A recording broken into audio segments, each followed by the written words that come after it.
Punishing Grey Raven has a lot, and I mean a lot, of things you can screw up.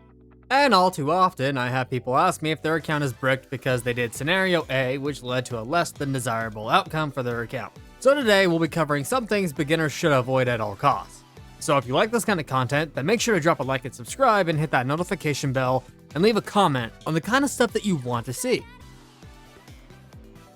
A long time ago, back when I was still a novice streamer for PGR and hadn't started making my now infamous beginner guide series, I came to know of a player who bricked his account so bad, even I couldn't fix it. It took months to try and recover, and even then, it's still not where it could be. What does this have to do with the video? Simple. He was a prime example of what not to do in PGR. So this first one is kind of a given, and even most new players know this, but don't go wasting black cards on the standard banner. In fact, I've seen someone go as far as to use black cards to try and max out an A rank on the standard banner. Now, if you're super dedicated to said A rank, then I guess do as you please, but keep in mind that you can farm shards twice daily for serum. And while that takes away from spending some of the serum in simulated battlefield, at the very least, you're not spending black cards to max out your A rank. At the very least, you'll have the option to round out your roster a bit more. Your black cards are far better off being spent on the new S ranks or even weapons than pulling on standard banner for A ranks. This is another mistake that I've seen, and honestly, was something else to witness. You see, this person really, and I mean really, liked a certain character. So to hit max reso on a weapon, they pulled signature weapon after signature weapon to end up scrapping them so you could get another copy of the signature weapon for their favorite character. Yes, you heard that right. And then they used that copy to resonate the weapon. So unlike games like Wuthering Waves, Genshin, and Honkai Star Rail, you get the idea, you don't need an exact copy of a signature weapon to resonate said weapon. Instead, you have two options. One, you can use literally any other 6-star weapon, or two, use a weapon USB. Also, once you resonate a weapon, you can freely change between the different available resonances, so keep that in mind. Now, 6-star weapon USBs are pretty hard to come by if you aren't at least a light spender, but even free-to-plays can get them over time through Norman Revival Plan.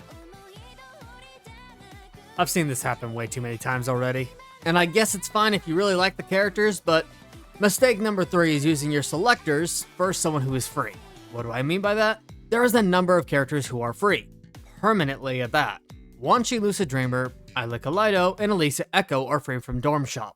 Both Dark Amplifiers are free. Selena from Recitativo di Fantasia, and Lilith, who is the better Dark Amp, is free from a permanent banner of sorts, where you do missions to get tickets to pull on Lilith. And then finally, Alpha Crimson Weave and Pharaoh 21 are also free as well, with Alpha being an extremely popular character who I've seen many people decide to pull on because they like her, but had no idea she was free. By going to Thunderbolt Manual, which you can locate on the side of the home menu if you haven't already finished it, you can see what missions you can do to get the free Alpha and Pharaoh 21, alongside Alpha's signature weapon and cup. And by upgrading the Battle Pass with 68 RC, you can get even more goodies. So by setting the blue ticket selector or paid selector to one of these free characters, though Pharaoh 21 is debatable since she isn't farmable, the rest of them are the characters you should avoid since they are given for completely free and they're in the voucher shop so you can grind them out for triple S or higher. I think most veteran players who aren't trolls, hellbent on ruining everyone's good time, would agree that pulling on the Fate banner is a scam. In fact, the main reason you pull on this banner is if you are truly a gambler amongst gamblers. You see, while the Fate banner has a higher rate up chance and the chance to pull a unit, it's still got a pity of 80 to 100. Meaning if you don't get the construct you're pulling for in the first 60 pulls, you are about to waste a bunch more pulls than it's worth. Now obviously nobody can stop you, and if you really want to pull on Fate, then by all means. But for you more casual players and players who don't like their chances as is, then I highly suggest just sticking to the normal event and arrival banners over the Fate variants. Emmy, tell them what you did. Here's something that I'm personally guilty of. So Mimic decided to shame me publicly. Buying serum using black cards is a big no-no, since you aren't getting a great return on serum by using black cards. That, and you can be using those black cards for pulling characters instead. Los Spiders and Whales, you can buy more serum by getting the serum monthly, which will give you 2 extra serum capsules daily and some pulling currency. Now, someone tell Mimic to stop holding me hostage. Please!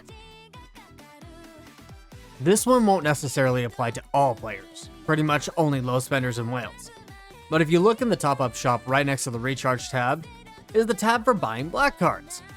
Okay, now that you've gotten a good long look at this tab, click off and forget about it. The only people using this tab are Giga Whales, who buy out the entire supply pack shop every patch and don't have enough for SSS+. In fact, if you are ever curious about how much a certain pack is worth, there's a formula you can use. By figuring out how much pulling currency what you're trying to buy has, you take the black cards, event tickets, and weapon tickets inside the pack, add everything up if it's not just one type, and divide it by the cost of rainbow cards.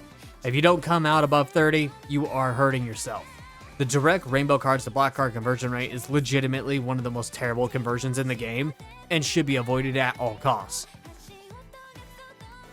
Well everyone, that's only just 5 mistakes that you should avoid making at all costs, especially as a new player, and 1 mistake for the whales out there. If there are more mistakes that you yourself have made, or someone you know that you think people should know about, then leave a comment telling me about it, and if we got enough mistakes to avoid, I'll even make a part 2. Now obviously the biggest mistake anyone can make is not pulling Luna, since she is best girl, and that means your account is immediately bricked. Huge shout out to MagicEm for helping me with the video, I really appreciate it. Make sure to go and drop her a subscribe and follow her on social media and go like all her content. If this video helped you, then consider dropping a like and subscribe and hitting the notification bell. I have a Discord where you can join and ask any questions, or even ask me questions since I'm pretty active over there. Or just chat with fellow PGR players. And until next time, have a wonderful rest of your day, and I'll see you on the next video.